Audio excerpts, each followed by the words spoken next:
On Sunday, June 13, 1971, the New York Times published a report that would change history.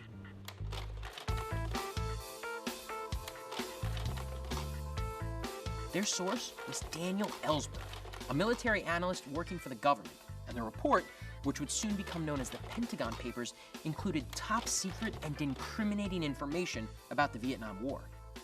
Between 1967 and 1969, Ellsberg worked on a classified project for the government called United States-Vietnam Relations 1945-1967, a study prepared by the Department of Defense. The Pentagon Papers were not a good look for the United States government.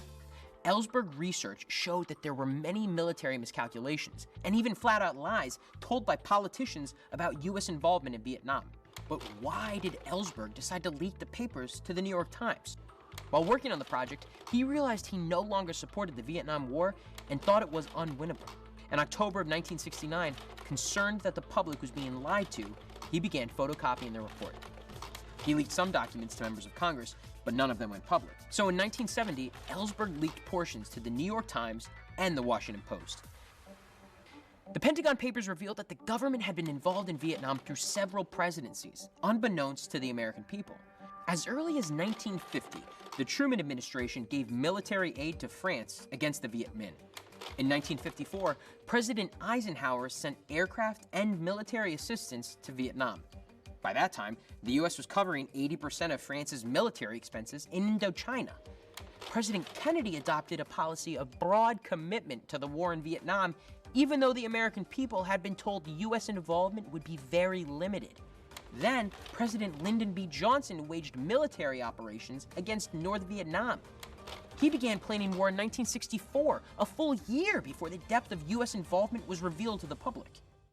In 1971, when the New York Times broke the story, President Nixon quickly obtained a court injunction from a federal judge in New York, stopping the Times from printing any more articles.